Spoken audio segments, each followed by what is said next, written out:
thank you to all the participants that were able to join us over the last 3 days. So this is our closing session. We have a wonderful panel of folks that we're going to highlight in a few minutes for you to talk about the importance of interfaith leadership during this moment of vaccine distribution.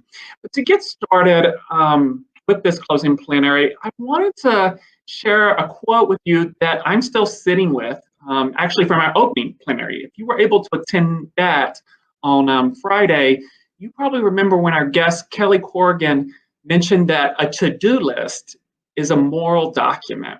And I'm still sitting with that quote. And to me, what I took that as meaning is that it highlights, a to-do list highlights not only what we should be doing, but it prioritizes the actions we as individuals need to take to accomplish that. And a to-do list can be an individual document, but it can also be a national document. And our nation right now has a long to-do list, including many issues regarding racial inequities, political polarization, economic disparities, and most obviously, probably at the top of our to-do list is saving the lives of millions of people by educating and distributing the COVID-19 vaccines. So our question for the final panel today is how as we as interfaith leaders make a difference on this to-do list? There's no doubt that faith, religion, and worldview obviously do make some difference. According to the Public Religion Research Institute, who has partnered with IFYC to survey the nation about religion's impact on vaccine efforts, faith-based approaches are very influential among vaccine-hesitant communities. More than 1 in 4 Americans who are hesitant to get a COVID-19 vaccine report that faith-based approaches supporting vaccinations would make them more likely to get vaccinated. And in fact, if you dig a little bit deeper in that data, among white evangelical Protestants who are vaccine hesitant, nearly half who regularly attend services say faith-based approaches would make them more likely to get vaccinated. And approximately 1/3 of Black Protestants and Hispanic Americans who are vaccine hesitant say one or more faith-based approaches would make them more likely to get vaccinated. So even whether you drill down on specific communities or the nation as a whole, it's clear that faith, worldview, and religion make a difference on this important top item on our to-do list. So with all that being said, I wanted to introduce some interfaith leaders today who can provide us with some actual insight to this critical item on our moral to-do list. And I'm going to briefly introduce each of them, and then we'll get started right into this conversation. I should also say we're going to try to make time at the end of the conversation for audience Q&A. So if you do have any questions, feel free throughout the plenary to put them in the chat. We'll be monitoring that and try to get to at least 1 or 2 of those questions towards the end. So just want to make sure you knew about that. Without any further ado, I'm going to jump right into introducing our panelists. The first panelist I'd like to introduce is Laura Bohorquez. Laura was born and raised in Colombia. She traveled to Dubuque, Iowa, my southern accent's coming out, to Dubuque, Iowa to study film and international relations at Loras College. And during her studies, she became passionate for social justice and human rights. While at Loras, she was introduced to interfaith work through the Children of Abraham Dialogues, Better Together, and IFYC's ILI and national organizing team. She continued her education with a master's in international relations at the University of Chicago.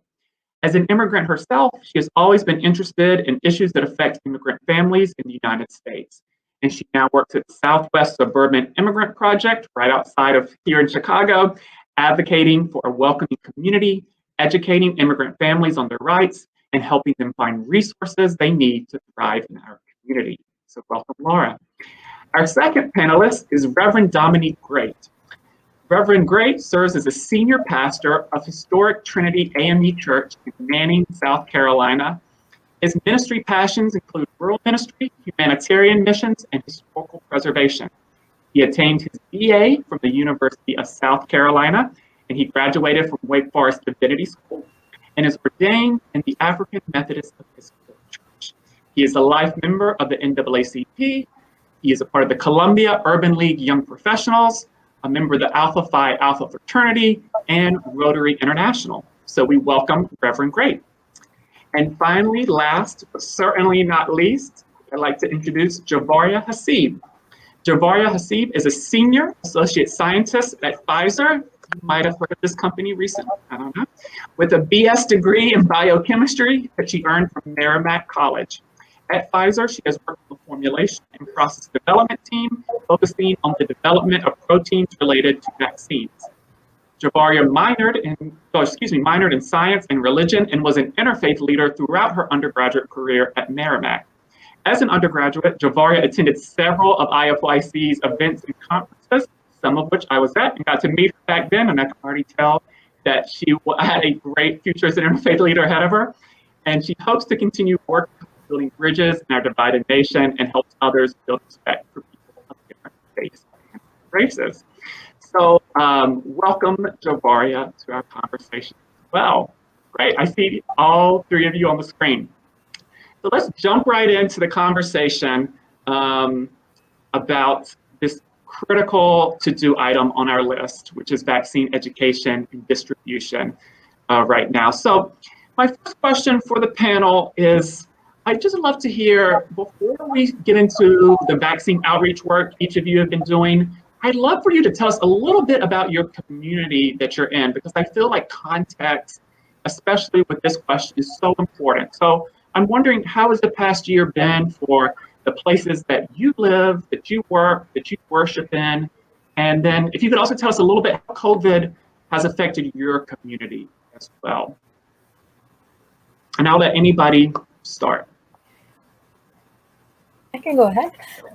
So I, like Car mentioned, well, first of all, I'm very happy to be here.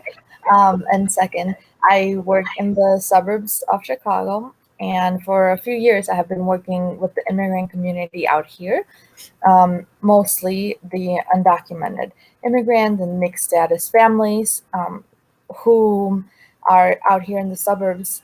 And because it's pretty recent that these families have been moving to the suburbs, they have a lot fewer resources than they do in the city. But the need is great. And so in the organizations that I've been working with, we aim to help these families, connect them to resources, to learn about their rights. And then when COVID started, of course, to help educate them and guide them and protect them, because oftentimes it's a community that is uninsured, a community that has a language barrier when information was coming out about COVID. And so the need has been great. Our community has seen, I think, nationwide, but definitely in Illinois and in the suburbs where I'm at, a lot of numbers of COVID within our immigrant, our Hispanic families, especially because they're individuals who often cannot just take up work or work remotely because they're working in person in factories and in places where social distancing is not possible. They also have lost a lot of their jobs and their livelihoods because a lot of them worked in restaurants that closed down for weeks or months.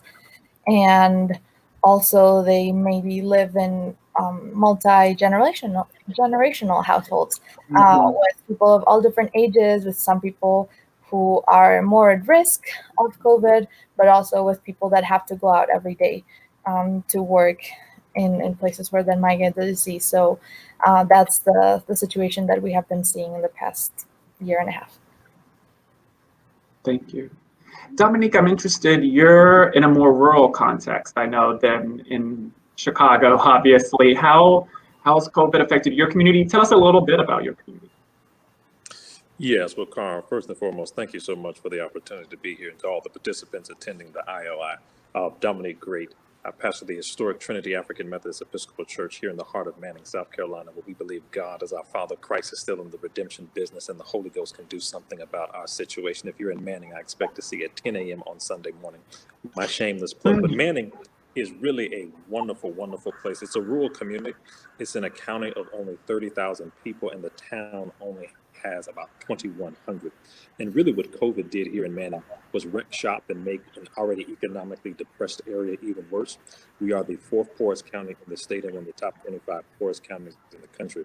And what it did just from an economic standpoint is some companies who had recently come into Manning to do business because land is very cheap and built some factories. And that just shut down. We think of companies, there's a telecommunications firm that came in, they kind of had to stop, pause their plans. There was another major company that was opening up a distribution center that kind of stopped. So aside from the economic benefits, you then have case counts where 55, 60 a day. That may not seem like a lot of people, but 55 cases in a town of only 2,100 is massive, and because we're the fourth largest county in the state of South Carolina, the fact that you have, that many cases is alarming because it means the distance at which the virus has to travel to spread is very rapid. I'm no scientist, I can't tell you what that specific term is, but it's not like it's going from a person's apartment next door. It's like houses could be like a mile apart from each other. And that makes a difference. And it really, really took its toll.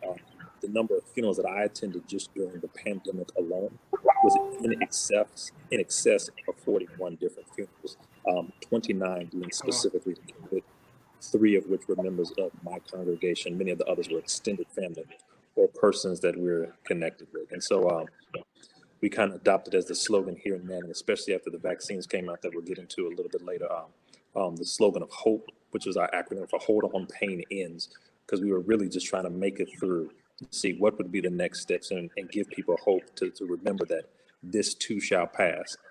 God has not brought us thus far to leave us. We've seen worse than this, and we will ultimately get to the other side. Thank you for sharing that, and I'm sorry to hear about your community and your family being so personally impacted by COVID. Thank you for sharing that. Javaria, you're in slightly different position than our other 2 guests, right? But just as much on the front line in a different way as a scientist, as a senior associate scientist at Pfizer. I imagine the past year and a half must have been very intense for you. I'd love for you to tell us a little bit about what that looks like and what it's been for you this past year. Thank you, Car. It's wonderful to be here today. Yeah, I mean, last year there's personally a lot of things, and then there were just things at work. Just looking at my colleagues and the work environment working at Pfizer, and we were working on the development of the vaccine. We were like full gear.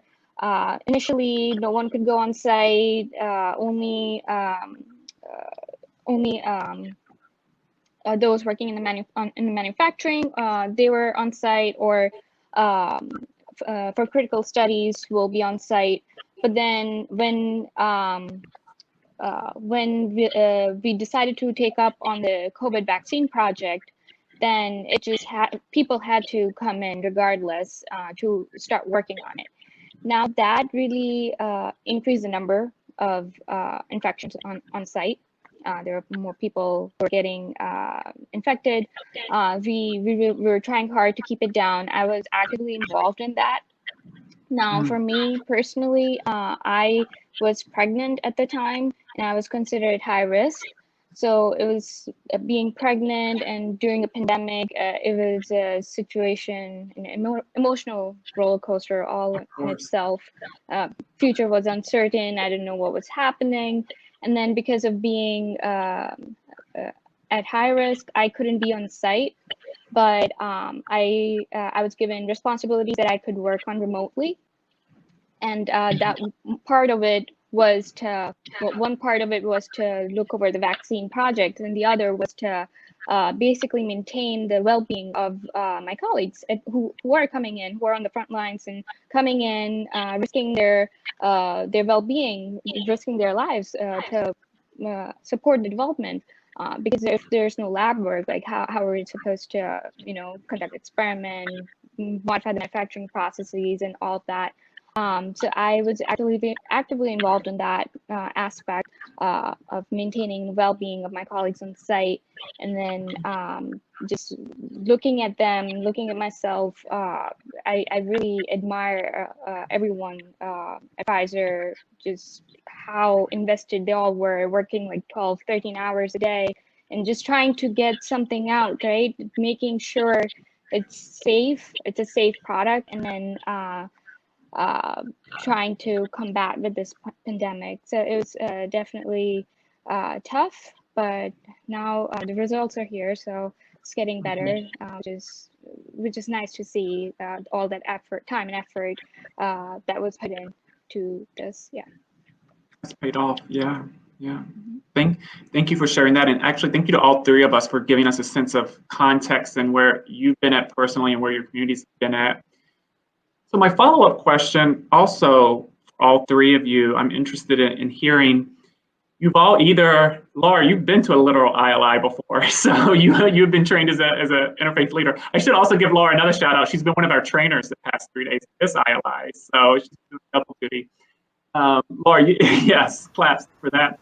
So, but all of you, either whether it's a faith-based context or at a literal ILI or at other interfaith events, have thought about the impact of religion, worldview, or interfaith work before. How have you brought those skills, that leadership ability, into the vaccine education, outreach, distribution work that you've been doing? Have you been able to pull on that? Have you been able to pull on your knowledge or your skills? And I'm interested, if you have, in what ways? And maybe I'll throw this first to Dominique, maybe, and then open it up to Javaria and Laura. Yes, so I was blessed to attend, I believe it was the inaugural ILI. I don't think it was called that back in 2010. I went back at the Eisenhower Executive Building at the White House. In DC, yes. Yep. And I remember we were paired off into groups, and my group was Team Gandhi, and our color was yellow, which actually, that's like the back color on the holding slide as well.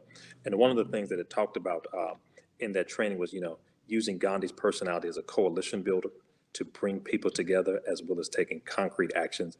And sometimes we have to be willing to build coalitions. And one of the things that we found that's been very, very helpful, first in terms of mitigation strategies, and secondly with regard to the vaccines, is being able to bring people together to accept a certain baseline of what we would consider factual information about the virus, how we can stop it, and what we can do to go about addressing it long term.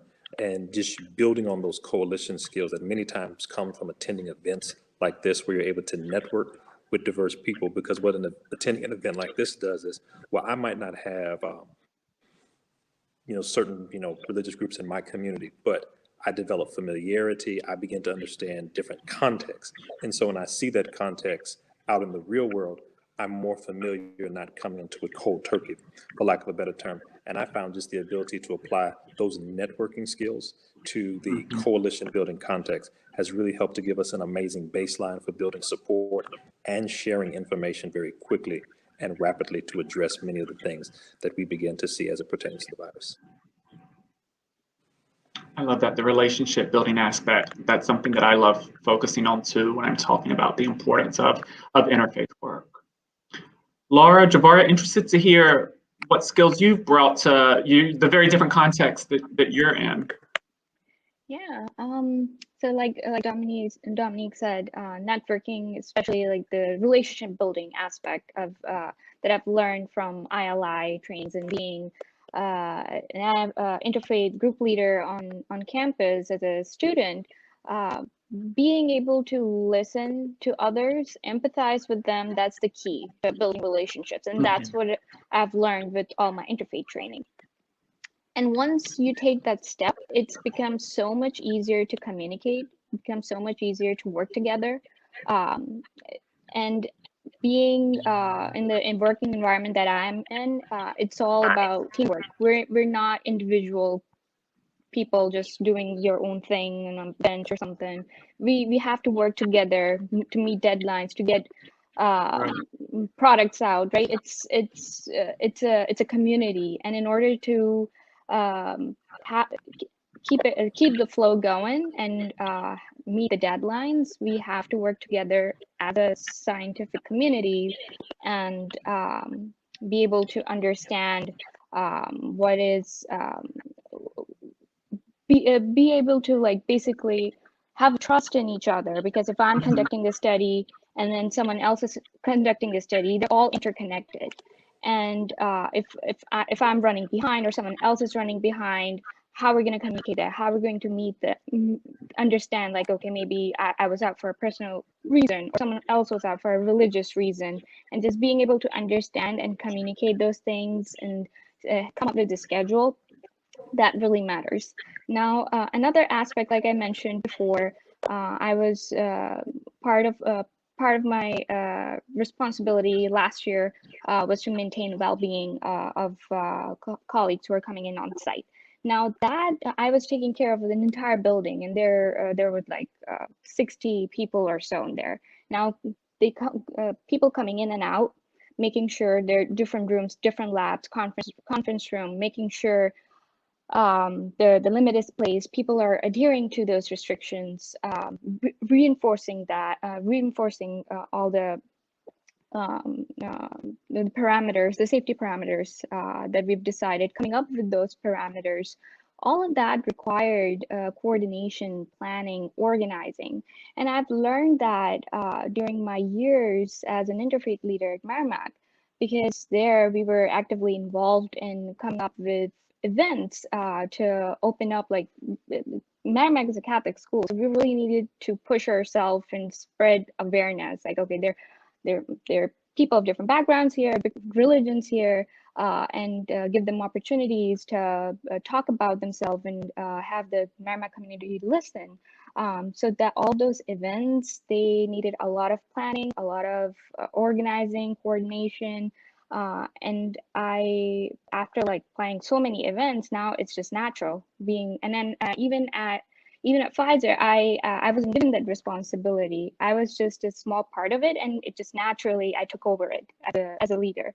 That okay, I'll take care of this whole thing, and they were impressed, and it was, and I mentioned that it's because of my interfaith skills that I've learned, and I'm really grateful of that.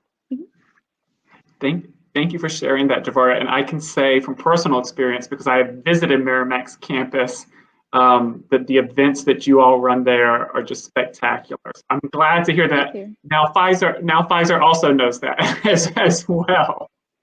And it's really interesting. I want to just put a pin to it. And one thing you said about that you were operating in an interfaith context at a Catholic university, Merrimack, right? And you were Muslim, so like the interfaith work just being done there, I'm sure, like you were saying, helped establish a foundation for you to then take those relationship building skills to other places. And obviously, it's paid off with what you're doing now.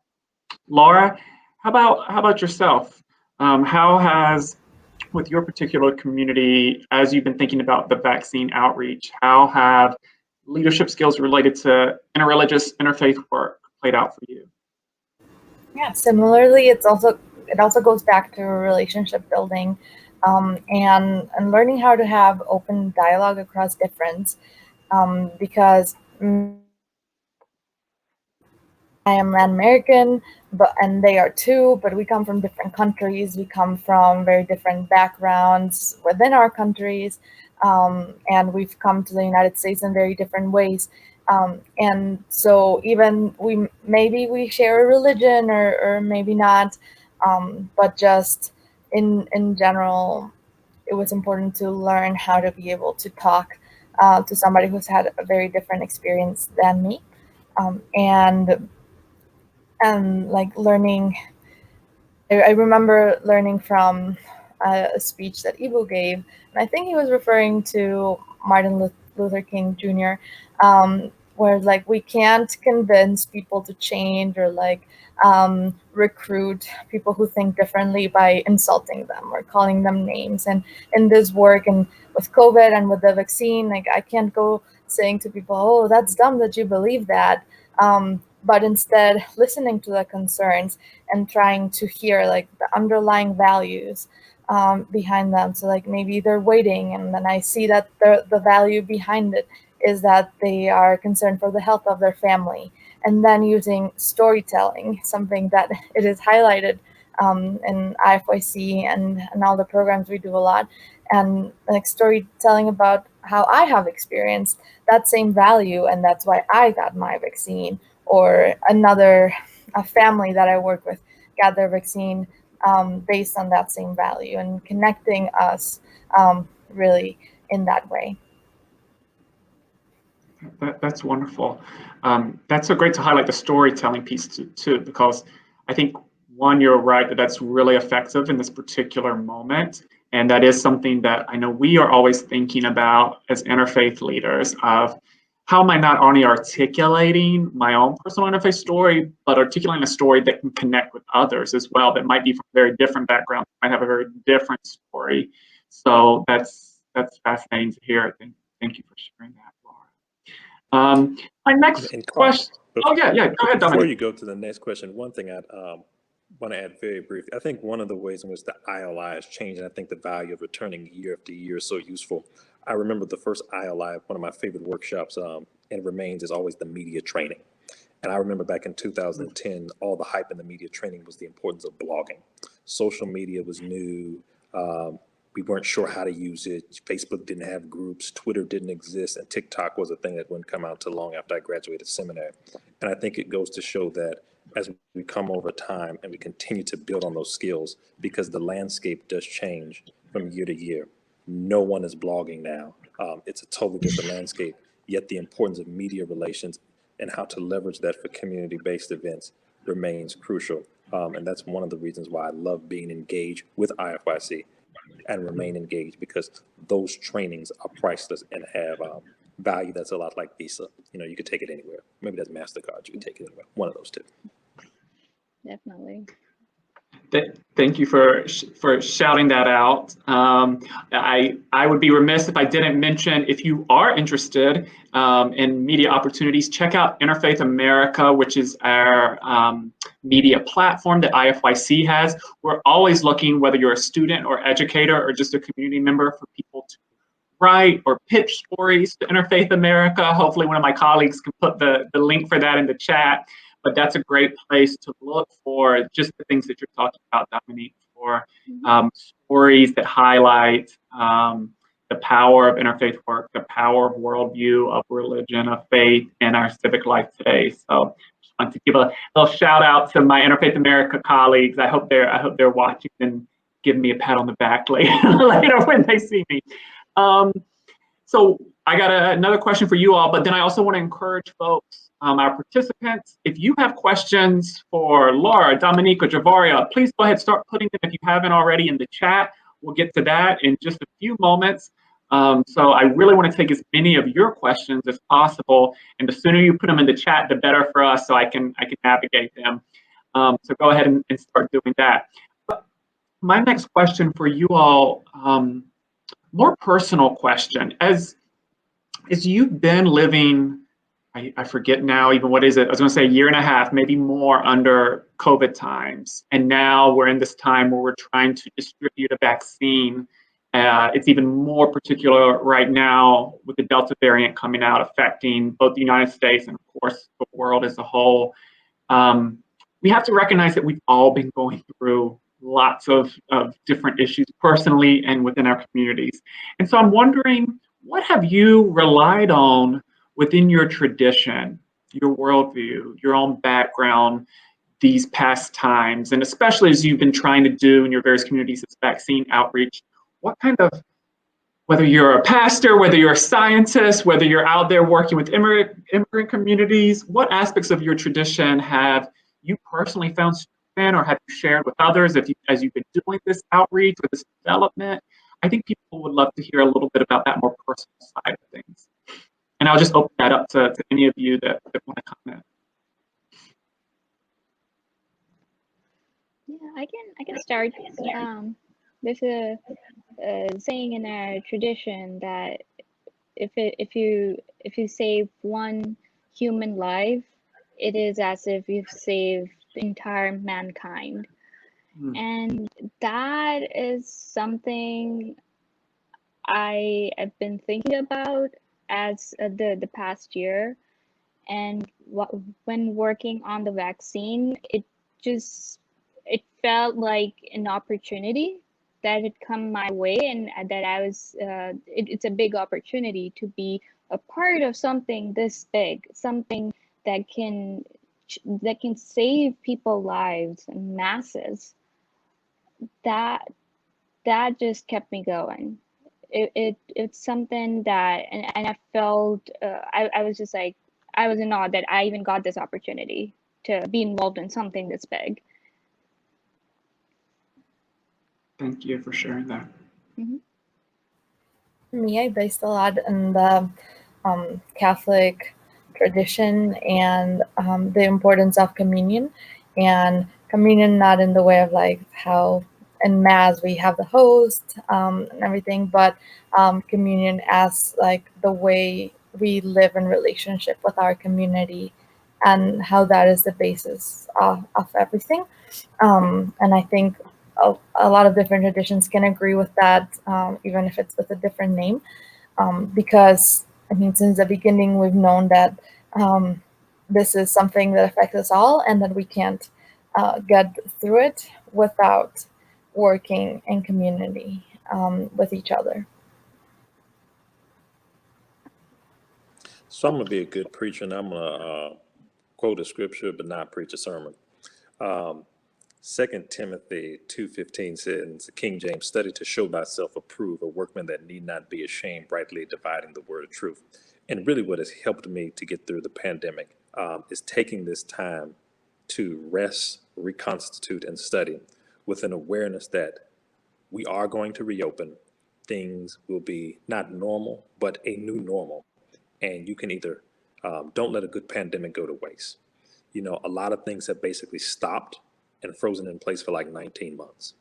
And you can either use those 19 months to prepare yourself to get to the next level, or you can use this time to be just as stuck as you were at the start.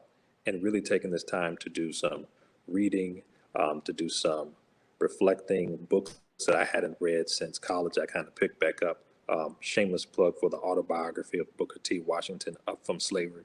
I think it was powerful because it reminded me, despite, you know, the trials we might be facing in the midst of the COVID-19 pandemic, compared to what Booker T. Washington had to go through when he was studying at the Hampton Institute, now Hampton University, and founding Tuskegee. My life experiences are not that bad. You know, I'm not living, you know, in Jim Crow, you know, America, you know, following the Civil War the way that he is. And I think that's humbling because it's a reminder that we do have the capacity to overcome obstacles, and we can get through this. Take this time to use it as a reset. And for me personally, the pandemic was really, really a blessing. I moved to a rural area about 2 weeks before things shut down here in South Carolina. And so there was nothing to do at a time when there was nothing to do. And that could be depressing for some, but I found that it was personally a great time to like save some money and do the Dominique work that many times when people say, well, oh, I'm gonna take the time to work on me. And be like, yeah, you ain't working on yourself. You just, you know, but really doing that, I found the pandemic has been useful. And shameless plug for virtual church when it was, you know, jumping early on. It allowed me to check out a lot of my friends who were doing things and visit a lot of different places electronically that I was not able to do.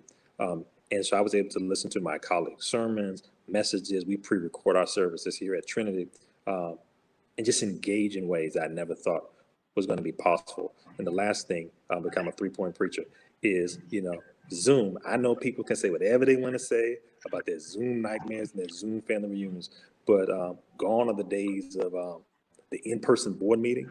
We are not driving to Trinity AME Church when we can hop on a Zoom call from the convenience of our own home.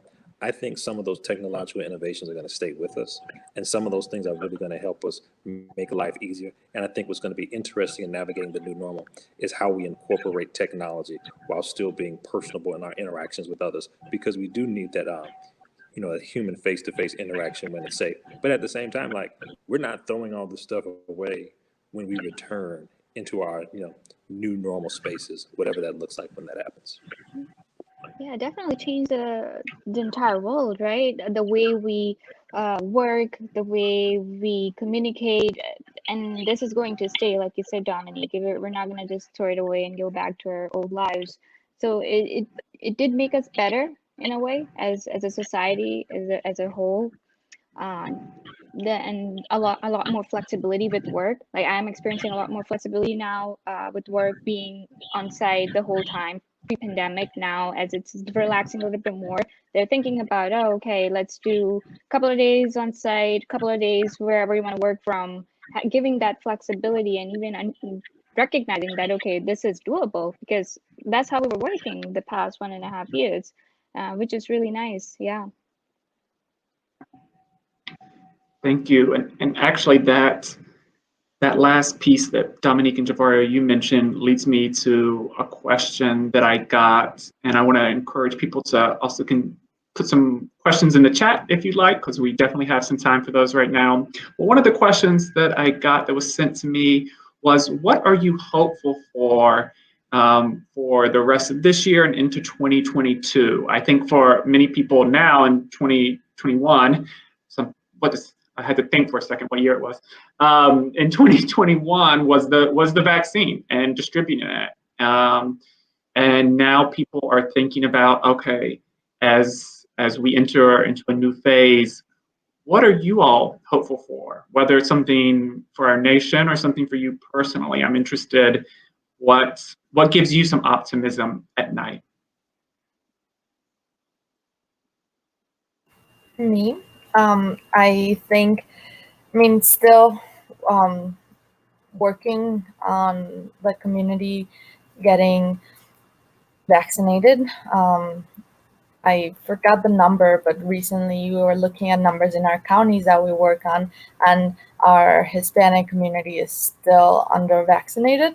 And we know that that's true across the board. There's a lot of communities and of places, areas where people haven't gotten vaccinated enough. So that would be a good one. And hoping that, in spite of the tragedies that we're seeing with the uptick in cases, that hopefully people will get vaccinated sooner. And then also after that, hopefully that happens soon, then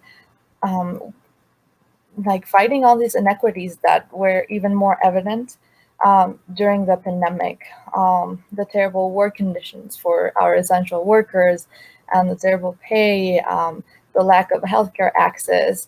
Like all these things have become so evident, and people are learning about them more and more throughout the pandemic, that now is the time to do something about it. So that's my hope.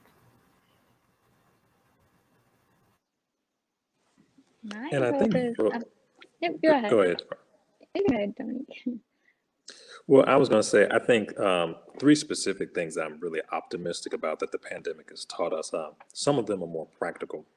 One, I think we all learned how to write grants during this pandemic. It really kind of opened us up. All of a sudden, the federal government and various agencies started making funding available. And whereas I think grant writing was like this niche job for a select few, it seems like everyone and their mom all of a sudden became a grant writer.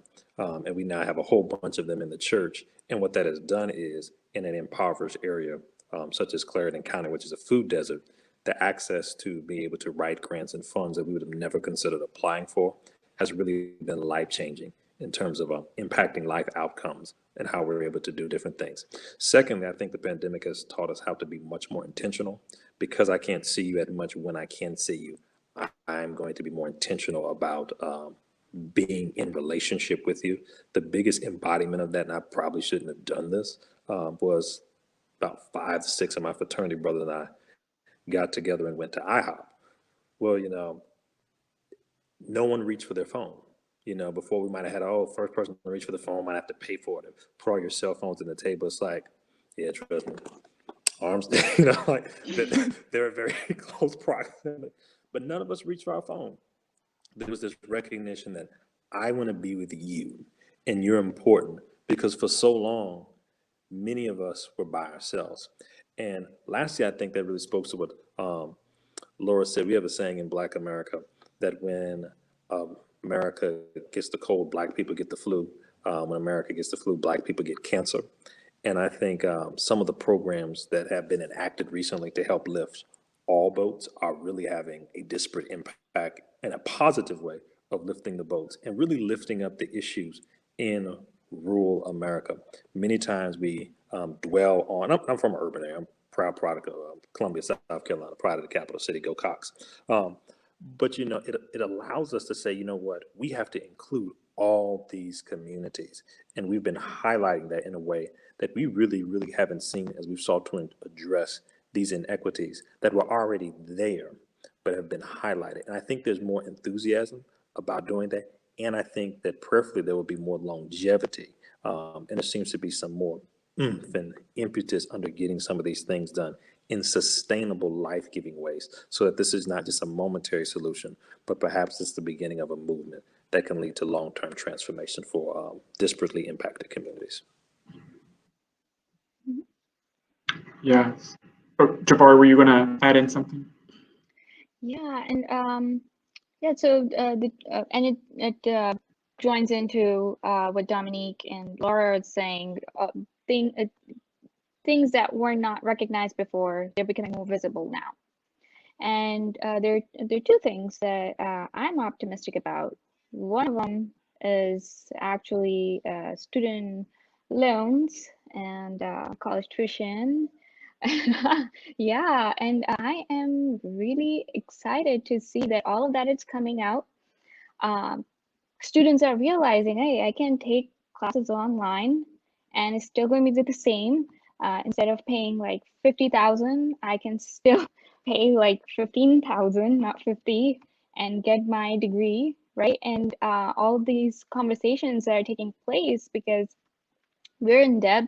A lot of us are in debt, and it's yeah. I never understood like what was going on before, but now it seems to be much clearer, and people are talking about it. There are conversations going on. So that is something I'm really optimistic about. I'm really hoping this would change the whole students being in debt and the college tuitions being so high. And then the other thing, it's slightly different. So I want to basically share, but I've been reflecting on a lot of things this past 1.5 years. But this one thing that is like I keep thinking about is when I would go outside, and then when we still have the mask mandation on, like we have to wear masks even outside. I'll be wearing a mask. My husband will be wearing a mask. Everybody that I don't even know wearing a mask, and that actually made me feel like we're in this together, right? We're a community. You couldn't see a noticeable difference. Everyone was wearing a mask, and it just, in my mind, I felt like we talk about our differences, we should be talking about our differences, but this just gave me a sense of realizing that we're all one. Everyone's being affected by this. No one is really different when it really comes down to being human beings, right? Being cells, or there's a human body. And I was wondering how many other people must be thinking this way, and perhaps that will change the way they view the world, they view others. If perhaps if they did have some they weren't comfortable being around people who are not the same, who don't look the same as them, or who don't have the same background or religious ideology as them, perhaps they might feel a little better, or feel like, oh, we're not that different after all. So that's like something I'm really interested in looking forward to, just to see how people's mind have changed, just living together and going through this pandemic together. Thank you for sharing all of that, actually, and especially it's such a beautiful metaphor when you were talking about the mask. That's one of the more persuasive advocacies for wearing a mask that I've heard in such poetic language.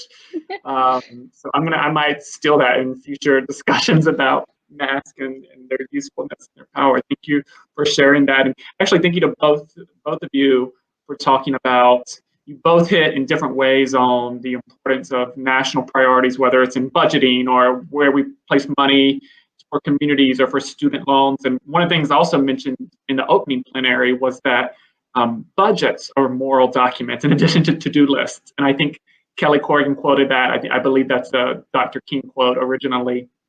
But I think that's very true too. I think a reprioritization, both in our politics and our culture and our communities, is happening, whether we, it's happening no matter what. And it's up to interfaith leaders, I think, to determine what is the shape of those priorities going forward, which is why I was so excited to have you three on here today, because those priorities are going to change. Some things are already changing for the better. Some things might be getting even worse. And so it's up to interfaith leaders to say, how are we shaping this?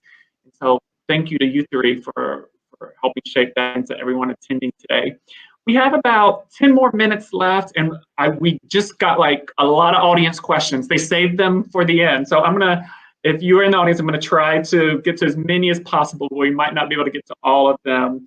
Let me throw one out here. I might target this one at Dominique, but all of you should feel free also to jump in. And I'm just gonna ask you, Dominique, because you mentioned it a little bit when you were talking about with Black communities in particular, with people of color in particular, being disparately impacted by COVID. And we have a question about, how do you address medical racial trauma? So there's a long history in the United States of racial trauma, obviously, but also medical, health-related racial trauma, especially towards the African American community. So it's a big question. How do you address it? So maybe we can address it all, of course, in a few minutes, but I'm wondering if you have any insight or any thought about how in your community you've been dealing with that. Yes, that's a great question. And I think it's very important in terms of what is and what is not the answer. I think many times it gets lifted up, the syphilis experience at Tuskegee and the other incidences that have impacted African Americans. And those are very important. But I also think it's very important for us to note that many people are distrustful of the medical community, not because of what happened 40, 50, 60 years ago, but because of what happened Tuesday when they went to their appointment at 9:30, because of what happened 6 months ago when they took their mom, to get blood, and it didn't go well, and they sent them a bill and they thought it was going to be one thing, and it was going to be something else. And I think not just with African Americans, there is just a national distrust in government and institutions. And so I think it begins with coming from the position that African Americans are not necessarily more distrustful because of things of a bygone era. They're distrustful because of their current experiences with the medical community today. And by grounding it in the experiences and reality today, like, I'm one of those Slack people. I don't go to the doctor as much as I should because I don't trust, the medical establishment because they sent me a bill for 3 years ago on Friday. Those are real, tangible things. And I think approaching it with that basis will inform the responses that you get. It's fresh, it's current. This is not something from a bygone era.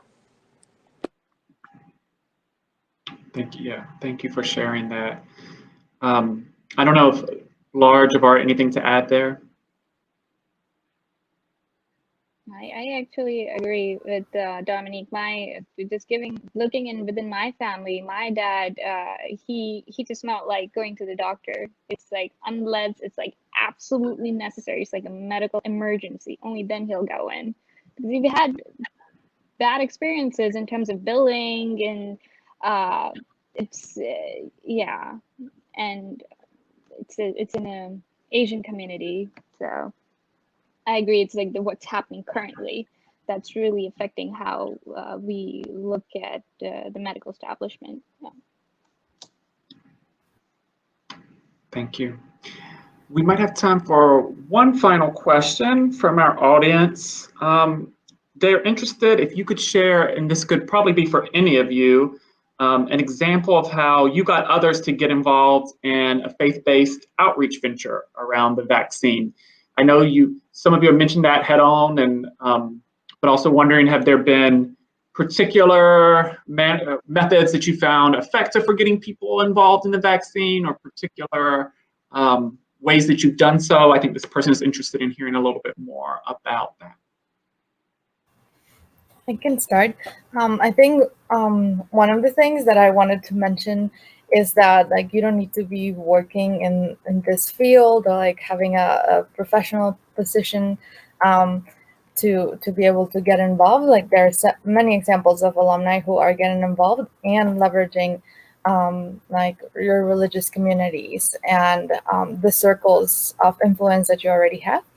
And I think one of the ways to do that is like planning events at places that are already like safe spaces that people feel comfortable in.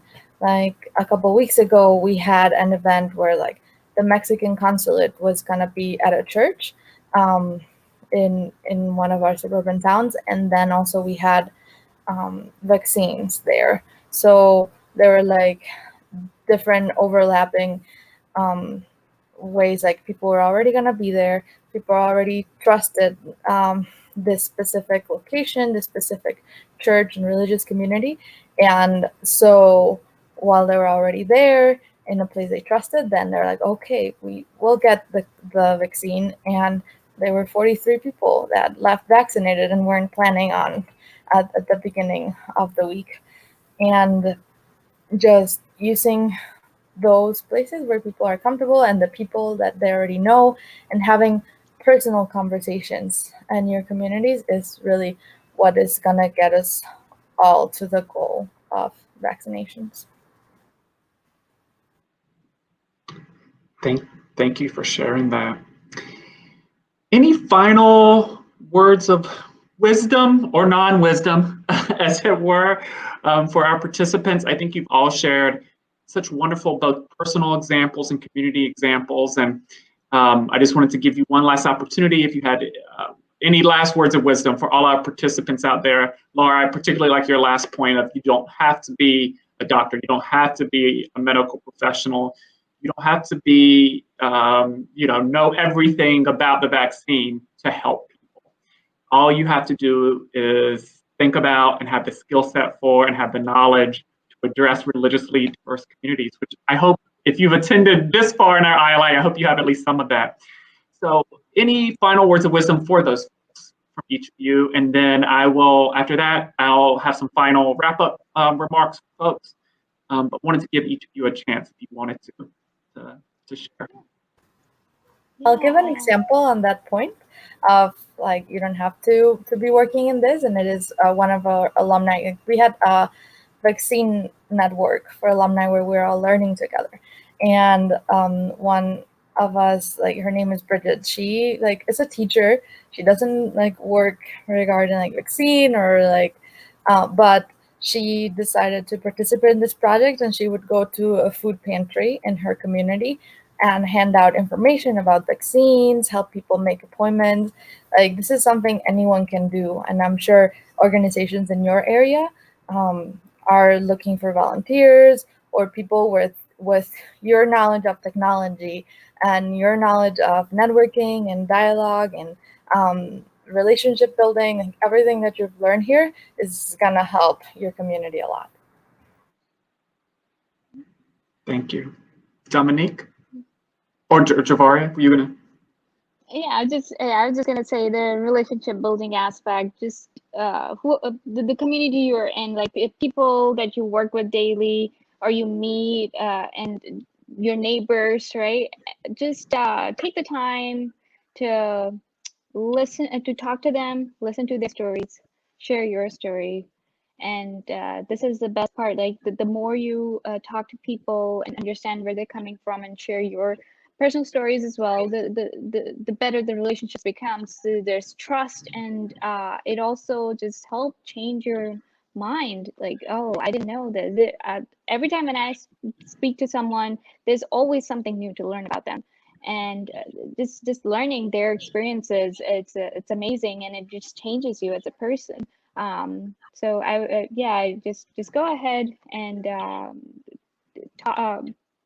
communicate with with people around you and understand, empathize with them, understand who they are and where they're coming from. Yeah. And very briefly, Con, I know we're tight on time, but I would say it is possible to do interfaith work in a homogenous area. I think many times we stress the importance of diversity. Um, However, I would argue the skills that conferences like ILI teach, period, have universal application and approach. I live in a community in a county. There's no synagogues. There's no mosque. I think we got one Jehovah's Witnesses building, and there's no mosque in any of the 2 counties that border me. And there's a synagogue in one of the 4 counties that border our county. So when it comes to religious diversity, I see that. But recognizing that you can have diversity within religious traditions, you can have a diversity among different political persuasions, even within the same ethnic minority or dominant group in that particular area, and recognizing that the skills that we're cultivating in meetings like today are useful. And I would even go as far as to push it and say, to quote something that Dr. King said, sometimes what America suffers from is what's known as corrosive maladjustment, where we become maladjusted to the realities and assume they cannot change. Sometimes when you're among your peers in a homogenous context, you're able to recognize that within yourself. So when you go into that diverse space, you spent time working on you and your community, you now have more to bring to the table because you were conscious of perhaps a particular bias you've held, and you can do that work internally within your space. So when there is that opportunity for cross-cultural dialogue, you will be ready for that and to offer that to those you come into contact with. Thank you. That's a great note to end on. Thank you so much, Dominique, Reverend Grate, I should say, Laura, Javaria, thank you so much for sharing those words of wisdom and everything that you shared over the past hour. I know I can speak for all of our ILI participants saying I learned a lot. I really appreciate you being here with us today. Thank you so much. If we were in person, I'm sure you could hear the round of applause from everyone. So thanks to all 3 of you.